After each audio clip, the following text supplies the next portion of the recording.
ચાલો જય શ્રી કૃષ્ણ. કેમ છો વિદ્યાર્થી મિત્રો?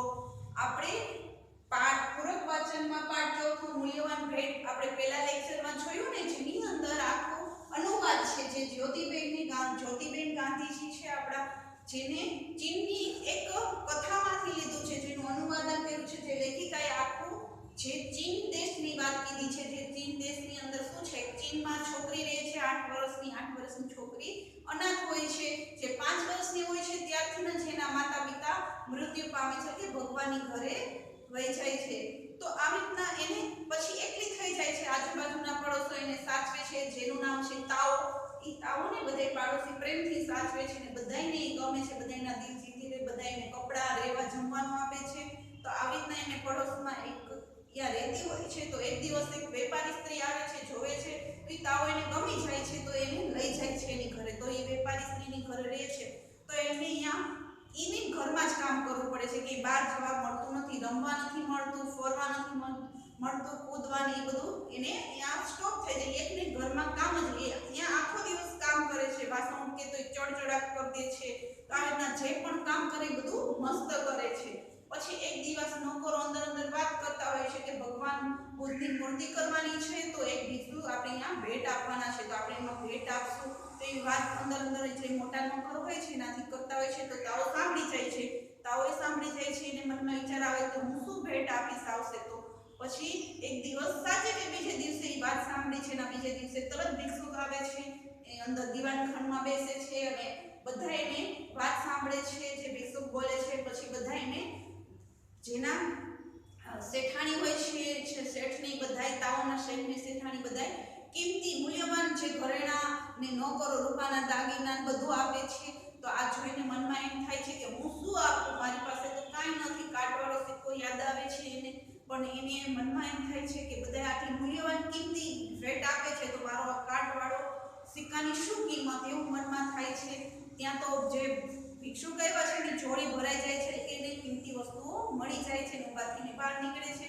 તો પાછળ તાઓ જાય છે અને તાઓ છે એને બોલાવે છે, મહારાજ ઉભા રહ્યો, મારી પાસે એક આ સિક્કો છે જે તમને આપવા માંગુ છું, એટલે કે તમારે જે મૂર્તિ માટે જોઈએ છે એમાં આપવા માંગે છે. તો પછી જે સિક્કો આપે છે મહારાજ હાથમાં લે છે. જે આવ્યા છે ભિક્ષુક ઈ જોવે છે કે તને આ સિક્કો ક્યાંથી મળ્યો એવું કહે છે. અને હવે અહીંથી આપણે વિસ્તારથી સમજીએ. તો એમ કે છે તાઓ કે મને રસ્તા પરથી જડ્યો, મેં ઘસીને એને ઉજળો કર્યો. આ સિક્કો મને બહુ જ ગમે છે, મેં એને જીવની જેમ સાચવ્યો છે. શું કહે છે કે તાઓ એમ કહે છે કે મને રસ્તા પરથી જડ્યો, જો સાચું બોલી જાય છે, અને મેં એને ઘસીને ઉજળો કર્યો અને આ સિક્કો એને બહુ જ ગમે છે, મેં એને જીવની જેમ સાચવ્યો. તો એ સિક્કાને જીવની જેમ સાચવ્યો છે.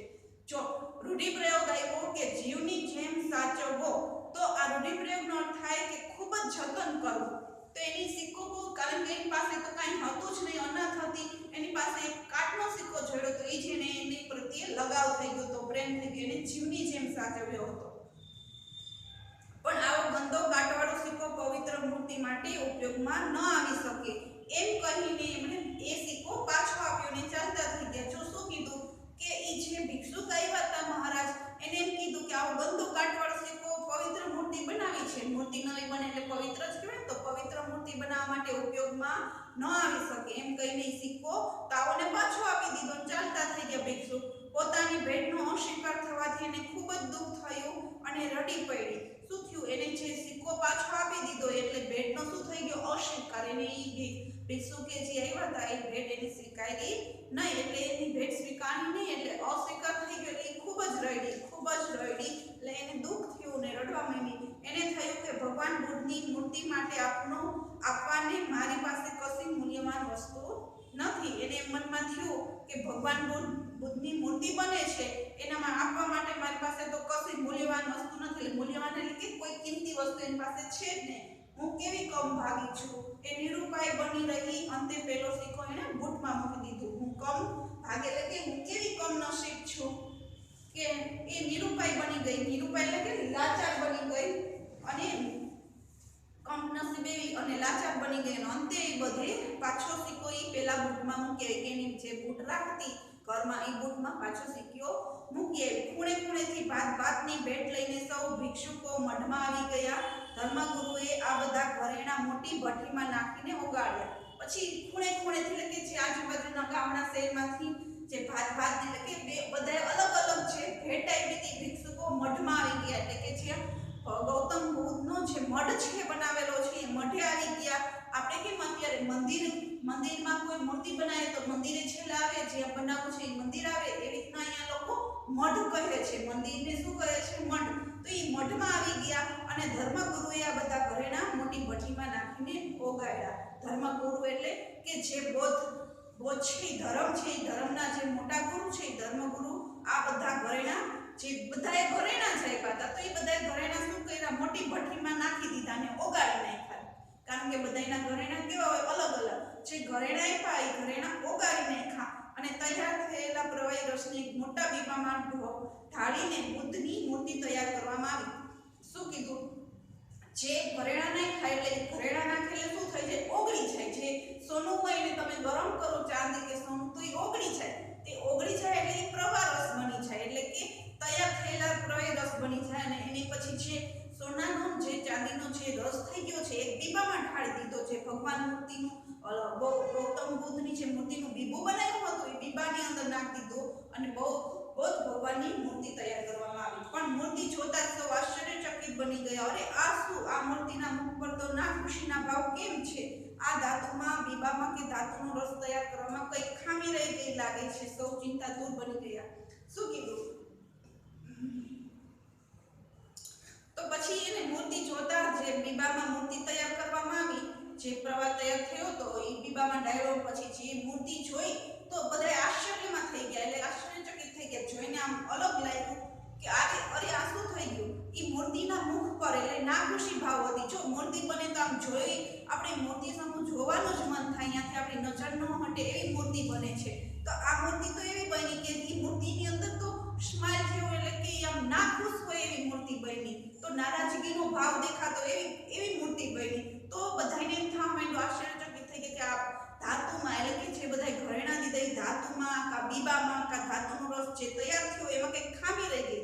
ખામી લાગે કશો કંઈક કચાશ રહી ગઈ એવું લાગે. બધા ચિંતાતુર થઈ ગયા એટલે બધા ચિંતા કરવા માંડ્યા કે શું ખામી છે આ મૂર્તિમાં, કે આવી મૂર્તિ જે નાખુશવાળી મૂર્તિ બની, જેની અંદર કોઈ મૂર્તિ બની એની અંદર આમ જોઈ નાખુશ થાય એવું મન એવું થાય નહીં. તો મઢના વડાએ પોતાના સર્વ શિષ્યોને એકત્ર કર્યા અને પૂછ્યું, સૌએ તમને ભેટ તો રાજી ખુશીથી આપી છે ને? કોઈને ફરજ પાડવામાં આવી નથી ને? કે કોઈની પ્રેમપૂર્વકથી ભેટનો અસ્વીકાર કર્યો નથી ને? આ ભેટ મેળવવા કોઈ સ્થાને ગફલત થઈ છે? તો જે મઢના વડા હતા ને, આપણે કેમ કીધું કે મંદિરના જે વડા હોય એવી રીતના અહીંયા મઢ હોય, તો મઢના જે વડા હતા એના બધાય પોતાના સર્વ શિષ્યો એટલે કે બધા શિષ્યોને ભેગા કર્યા, એકત્ર એટલે કે ભેગા કર્યા અને પૂછ્યું કે તમને જે લોકોએ ભેટ આપી છે રાજી ખુશીથી આપી છે ને? મનથી રાજી મનથી દીધી છે ને? કોઈને તમે ફરજ નથી પાડી કે તમારે આપવું છે ને આપવું છે એવી રીતના ફરજ નથી પાડી કોઈને? તો એમ કહે છે કે પરાયને તમે લીધી નથી ને? કોઈની પ્રેમપૂર્વકથી ભેટ આપી એનો અસ્વીકાર નથી કર્યો, કે જે તમને જે ભેટ આપતા હોય એ ભેટની તમે ના નથી પાડી ને? એમ કે છે. અને કોઈ ભેટ મેળવવામાં કોઈ સ્થાને ભૂલ તો નથી રહી ગઈ ને? કે તમે જે ભેટ મેળવવા એટલે કે જ્યાં જતા હોય કોઈ સ્થાને ગફલત એટલે કે ભૂલ, ગફલત એટલે કે ભૂલ અથવા બેદરકારી, કોઈ તમને આની બેદરકારી થઈ ગઈ નથી ને? કોઈ ભૂલ ન થઈ ને? એવું પૂછે છે એના. તો એક ભિક્ષુક ઊભા થઈને કહ્યું કે મને એક નાની છોકરીએ આપેલો ગંદો કાઠવાળો સિક્કો મેં સ્વીકાર્યો નહોતો. શું કીધું? પછી એક ભિક્ષુક ઊભા થઈને પૂછે છે, જે બધાએ શહેરમાં ભાગ પાડ્યો ને કે આમાં આટલા જશે ભિક્ષુક, આમાં આટલા જશે, એટલે કે જે શિષ્યો હોય એના. તો એ ઊભો થઈને જે ભિક્ષુક ઊભો થઈને બોલ્યો કે મેં એક નાની છોકરી હતી એને ગંદો કાંટવાળો સિક્કો લેવાની ના પાડી દીધી. એટલે કે જે તાવોએ સિક્કો આપ્યો તો એને યાદ આવ્યો ચિંતાનું, જે એના વડા પૂછતા હતા તો એને યાદ આવ્યું કે એક નાની છોકરી હતી મને ગંદો કાંટવાળો સિક્કો આપતી હતી તો મેં એને ના પાડ્યો. તો એના વડાને કહે છે. તો વડાએ કહ્યું આવા પવિત્ર કાર્યમાં જે કોઈ પણ જે કંઈ આપે એ અનમોલ ભેટ ગણાય. શું કીધું વડાએ કીધું કે આ પવિત્ર કાર્ય, કારણ કે ભગવાનની મૂર્તિ બનતી હોય એ પવિત્ર જ કાર્ય કહેવાય ને? તો પવિત્ર કાર્યની અંદર કે પવિત્ર કામની અંદર કોઈ વ્યક્તિ જો એની અંદર પૈસાવાળા ગરીબ એ કઈ વિચાર ન થાવતું, કોઈ પણ વ્યક્તિ કંઈ પણ આપે એટલે કે જે પણ એના સાચા હૃદયથી જે પણ આપે છે અનમોલ ભેટ ગણાય. અનમોલ એટલે કે એની કિંમતી ભેટ ગણાય. જેની પાસે અઢળક સંપત્તિ છે તે તો થોડી કિંમતી અલંકારો તો આપે જ, એના કરતાં જેની પાસે સંપત્તિ નથી છતાં કંઈ આપે છે તેનું મૂલ્ય તો વધારે છે. શું કીધું કે જેની પાસે તો અઢળક સંપત્તિ છે, જે પૈસાવાળા છે, કે જેની પાસે ઘણું બધું પડ્યું છે, એ થોડી કિંમતી અલંકારો આપે, એ કંઈ નવીન ન કહેવાય કે એની પાસે પડ્યું છે એટલે આપે છે. પણ જેની પાસે કાંઈ સંપત્તિ નથી અને છતાં પણ કંઈક આપે છે તો એનું મૂલ્ય કેવું કહેવાય? વધારે કહેવાય. તો ભગવાન બુદ્ધને એવી વ્યક્તિ સૌથી વધુ પ્રિય છે. શું કહે છે? તો એના વડા કહે છે કે ભગવાન બુદ્ધને એ વ્યક્તિ તો પ્રિય લાગે છે જેની પાસે કાંઈ નથી સંપત્તિમાં છતાં કંઈક મૂલ્યવાન આપે છે, તો એ તો કિંમતી કહેવાય. એટલે કે ભગવાન બુદ્ધને તો એવી વ્યક્તિ સૌથી વધુ પ્રિય લાગે છે કે એવી વ્યક્તિ તો બહુ જ ગમે છે. હા, એ ભેટ ખરા હૃદયથી આપેલી હોવી જોઈએ. ભગવાનની ચરણે ધરાવેલી ભેટનો અસ્વીકાર કરવાથી એ નારાજ થાય છે. જલ્દી જઈને ભેટ મેળવી લાવો. શું કહે છે કે ઈ તો ભેટ આપે છે ઈ ખરા હૃદયથી આપેલી હોવી જોઈએ. તો એની ખરા હૃદયથી જે આપેલી હોય ને ભેટ, ઈ ખરા હૃદયથી આપેલી હોવી જોઈએ. અને ભગવાનને ચરણે ધરાવેલી ભેટનો અસ્વીકાર કરવાથી નારાજ થઈ જાય. શું કહે છે કે ભગવાનની ચરણે જે કોઈ પણ જે આપે છે એનો આપણે અસ્વીકાર કરીએ કે ભગવાન માટે વાપરીએ છીએ, એટલે કે ભગવાન માટે જે ધરાવેલી ભેટ હતી એના ચરણોમાં, તો એ ના પાડીએ, એ ભેટનો અસ્વીકાર કરીએ તો ભગવાન તો નારાજ થઈ ગયા છે. એટલે એનું શું થઈ ગયું? મૂર્તિનું દીપું કેવું થઈ ગયું? નાખુશ આવ્યું. જે મૂર્તિ બની નાખુશ લાગતી, એટલે ખુશી હોય એવું લાગતું નથી ભગવાનની મૂર્તિ બની એમાં. એટલે જલ્દીથી એને વડાએ કીધું કે જલ્દીથી ની ભેટ મેળવી લાવો, એટલે કે જલ્દીથી એ ભેટ લઈ આવો. તો ભિક્ષુકોને પોતાની ભૂલ સમજાઈને અને ત્યાંથી તરત જ એ તાઓને મળવા ચાલી નીકળ્યા. શું કીધું? તરત ભિક્ષુક પોતાની ભૂલ સમજાઈ ગઈ, એટલે કે જે ભિક્ષુક હતા એને પોતાની ભૂલ સમજાઈ ગઈ અને તરત એ તાઓને મળવા ચાલી નીકળી. એટલે કે જે તાઓ રહેતા હતા, જ્યાં ભેટ લેવા આવ્યા હતા, ત્યાં પાછા એ જવા માટે નીકળી ગયા. ફરીવાર પેલા શ્રીમંત વેપારીને ત્યાં એ આવ્યા. પેલી નાની તાઓને એમને બોલાવી. સૌને આશ્ચર્ય થયું કે ભિક્ષુકોએ તાઓને શા માટે બોલાવ્યા હશે? જો શું થઈ ગયું? ફરીવાર પાછા એ શ્રીમંતના ઘરે વેપાર, શ્રીમંત એટલે કે બહુ રૂપિયાવાળા હોય ને એને શ્રીમંત કહેવાય. તો આવી રીતના એ પૈસાદાર વેપારીની ઘરે આવ્યા એ ભિક્ષુક, અને એને એમ કીધું કે તમારી ઘરે નાની તાઓ રહે છે એને બોલાવી દો. અને બધાને આશ્ચર્ય થયું કે ઘરની અંદર આટલા બધા નાની અમથી છોકરીને કેમ બોલાવી? આશ્ચર્ય થયું. એટલે કે બધાને મનમાં પ્રશ્ન થયો. તો ભિક્ષુકે તાઓને શા માટે બોલાવી છે એવું મનમાં બધાને પ્રશ્ન થાય કે આ ભિક્ષુકે ખાલી તાઓને ડાયરેક્ટ કેમ બોલાવી? તો ભિક્ષુકે કહ્યું કે બહેન, મારે તારી ક્ષમા માંગવી છે. શું કીધું? તાઓને કીધું, ભિક્ષુકે કહ્યું કે બેન, એટલે કે બેન મારે તારી પાસે ક્ષમા માંગે, એટલે કે મારે તારી મારાથી ભૂલ થઈ ગઈ, હું માફી માંગુ છું. એ દિવસે મેં તારી ભેટનો અસ્વીકાર કર્યો હતો, પણ આજે હું એ લેવા આવ્યો છું. તારી ભેટ વિના ભગવાન બુદ્ધની સુંદર મૂર્તિ તૈયાર થઈ શકશે નહીં. શું કીધું? કે એ દિવસે તે મને કાટવાળો સિક્કો દીધો તો એ મેં તને પાછો આપી દીધો, એટલે ભેટનો શું થઈ ગયો? અસ્વીકાર થઈ ગયો. પણ આજે હું એ કાટવાળો સિક્કો લેવા આવ્યો છું. તારી ભેટ, તે જે ભેટ આપી, ભેટ વગર તો ભગવાન બુદ્ધની તો મૂર્તિ સુંદર થશે જ નહીં. શું કીધું? ભગવાન બુદ્ધની સુંદર મૂર્તિ તૈયાર થશે નહીં. તાઓએ તો મોં ઉપર આંગળી મૂકીને સાંભળ્યા કર્યું. ઘરના નોકરોને નવાઈ લાગી કે તાઓની ભેટ પડી એવી રીતે કેવી મૂલ્યવાન હશે. જો તાઓ મોઢા પર આમ આંગળી રાખીને બધું સાંભળ્યા જ કરતી હતી, કારણ કે હજી તો 8 વર્ષની હતી, નાની હતી. એને શું ખબર પડે કે મૂર્તિ કેમ બને, શું થયું હશે, એવું કંઈ હજી વાત કરી બહુ સમજણ પડે ને આમ સમજી જાય, પણ શું છે એને ખબર ન પડે. એટલે તાઓ તો એના મોઢા પર આમ આંગળી રાખી મૂકીને સાંભળ્યા જ કરતી હતી. જે ભિક્ષુક આવ્યા હતા કહેતા હતા કે તારી મૂર્તિ, તારી ભેટ વગર મૂર્તિ સુંદર તૈયાર થઈ છે ને એ બધું સાંભળતી હતી. પણ ઘરના નોકરોને તો નવાઈ લાગતી હતી. જે બીજા એની સાથે કામ કરતા હતા એ નોકરોને તો નવાઈ લાગતી હતી કે તાઓને વળી એની પાસે કેવી ભેટ હશે, એવી વળી કેવી મૂલ્યવાન ભેટ હશે, એટલે એવી વળી કિંમતી ભેટ શું છે એની પાસે. ત્યાં તો તાઓએ બૂટમાં સાચવેલો પેલો કાટવાળો સિક્કો ખૂબ જ સંકોચ સાથે ભિક્ષુકને ચણે ધર્યો. શું કીધું? ત્યાં તો તાઓએ, કારણ કે એની પાસે બૂટ જ હતું, રાખવા માટે કંઈ વસ્તુ જ નહોતું, તો એ બૂટની અંદર સિક્કો સાચવતી હતી. તો બૂટમાંથી સાચવેલો કાટવાળો સિક્કો લઈ આવી અને ખૂબ જ સંકોચ, એટલે કે એને કાટવાળો સિક્કો દેવામાં સંકોચ થતો હતો. આપણે ક્યારેક અમુક વસ્તુ દેવામાં સંકોચ થાય ને, તો આને એમ થતું, એને કાટવાળો સિક્કો દેવામાં સંકોચ થતો. તો જે ભિક્ષુકના ચરણે ધર્યો, એટલે કે જે સાધુ આવ્યા હતા મહારાજ એના પગ પાસે મૂક્યો. ધર્યો એટલે મૂક્યો. ભિક્ષુકોએ સ્મિત સાથે સ્વીકારીને એને આશીર્વાદ આપ્યા. શું કીધું? ભિક્ષુક જે આવ્યા હતા એને સ્મિત સાથે, એટલે કે એની સાથે હસતા મોઢા એ સિક્કો સ્વીકારી લીધો, એટલે કે હસતા મોઢે સિક્કો એની ભેટ લઈ લીધી એને આશીર્વાદ આપ્યા. બૌદ્ધ ભિક્ષુકે આ નાનકડી ભેટ મઢના વડાને આપી. ફરીવાર પેલી મૂર્તિની ધાતુ સાથે આ સિક્કો ઓગાળવામાં આવ્યો ને એ રસને પીપામાં ઢાળવામાં આવ્યો. સૌએ જોયું તો એમાંથી એક સુંદર નમણી ને ભવ્ય મૂર્તિ તૈયાર થઈ ગઈ. શું કીધું પછી? બૌદ્ધ ભિક્ષુકે એ નાનકડી ભેટ મઢના વડાને આપી દીધી. એટલે કે નાનકડો સિક્કો હતો એ પાછા એને મઢમાં આવ્યા અને મઢના જે વડા હતા એ નાનકડી ભેટ મઢના વડાને આપી દીધો. ને ફરીવાર પેલી મૂર્તિ હતી પાછી ઓગાળી ધાતુ સાથે અને એ સિક્કોય ભેગો એમાં નાખ્યો. આખું મૂર્તિ ઓગાળીને એમાં ભેગો સિક્કોય નાખી દીધો. સિક્કોય ઓગાળ્યો અને પાછો જે રસ બન્યો એ પાછો બીબામાં ઢાળવામાં આવ્યો અને સૌએ જોયું તેમાંથી એક સુંદર ને નમણી ભવ્ય મૂર્તિ તૈયાર થઈ ગઈ. આપણે જો મંદિરે જતા હોય જોતા હોય ને, આપણે ગુજરાતની નહીં આખા દુનિયાની વાત કરી, ભારત દેશની નહીં પણ દુનિયામાં તમે જાતા હશો તો મૂર્તિ જે પણ બને છે બધી બહુ જ મસ્ત હોય છે, નમણી. તમે મૂર્તિ જ જોવાનું મન થાય. આપણે જોઈએ કે કેવી નમણી ભવ્ય મૂર્તિ, આપણે જે મૂર્તિ જોયા જ રાખીએ એવું થાય. આપણે જોઈએ છે ને કેટલા બધા આપણે મંદિર છે આપણા તો દુનિયાની અંદર ઘણા મંદિર છે. જોઈએ તો કેદારનાથ છે, હરિદ્વાર છે, દ્વારકાધીશ છે, તો આવી રીતના શિવલિંગ ભગવાનના ઘણા છે. આપણે જોયા છે ને જ્યોતિર્લિંગ કેટલા છે, બધા જ્યોતિર્લિંગ તમને વારંવાર જોવાનું મન થાય. એવી રીતના આખી દુનિયાની અંદર તમે બધાય, એવું નથી કે આપણા ગુજરાતની વાત કરી, ભારત દેશની અંદર આખા દુનિયાની અંદર બધાય જોઈએ. કેરેલાની અંદર ઘણી સરસ મૂર્તિ હોય છે. તો આવી રીતના બધાયની મૂર્તિ બહુ જ મસ્ત સુંદર અને નમણી એવી ભવ્ય મૂર્તિ પણ અહીંયા તૈયાર થઈ બૌદ્ધ ભગવાનની.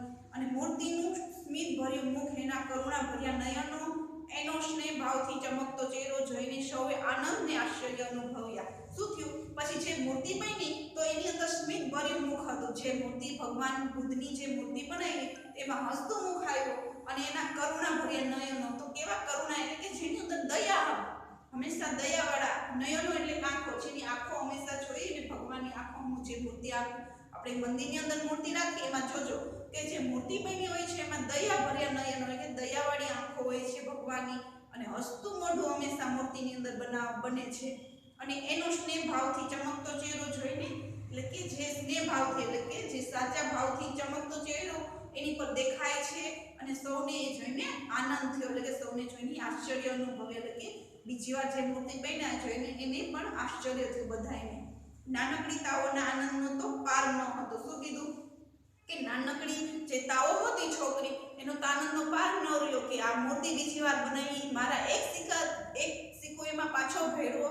તો એની લીધે પહેલા તો ના ખુશવાળી મૂર્તિ બની, હવે તો જે ખુશવાળી આખી જે જોતા, જેની અંદર મૂર્તિની અંદર સ્મિત દેખાય છે, કરુણા ભર્યા એની આંખો દેખાય છે અને ચમકતો ચહેરો દેખાય, એ જોઈને તો તાઓનો તો આનંદનો પાર ન રહ્યો. તો આ એક ચીન દેશની એક વાર્તા પરથી કહેવામાં આવ્યું હતું. તો આ વાર્તા ઉપરથી આપણે ઘણું જાણવા મળ્યું કે એક નાનો અમથો કાટવાળો સિક્કો છે જેની લીધે આખું બધું ફરી ગયું. એટલે કે જે તમે પેલા મૂર્તિ કાટ વગર જે એનો સિક્કો સ્વીકાર્યો નહીં તો કેવી મૂર્તિ થઈ હતી? જે નાખુશ મૂર્તિ થઈ હતી. તો આવી રીતના ખરા હૃદયથી જે પણ આપીએ છીએ એ સ્વીકારી લે છે ભગવાન. તો આપણે પણ હંમેશા સાચા હૃદયથી પણ આવું કામ, ગમે તે કામ, એક ભેટ આપવાનું કામ નહીં પણ ગમે તે કામ કરીએ સાચા હૃદયથી કરવાનું, જે સામેવાળા સ્વીકારી શકે અને એનાથી સારું રિઝલ્ટ મળે. તો આવી રીતના એક કાટવાળા સિક્કાથી જે મૂર્તિ બની કેવી એકદમ ખુશવાળી આવે, એટલે કે સ્મિત ભર્યું.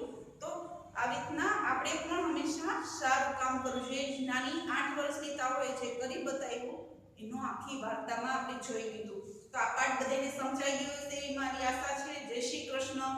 નેક્સ્ટ પાઠમાં મળીશું.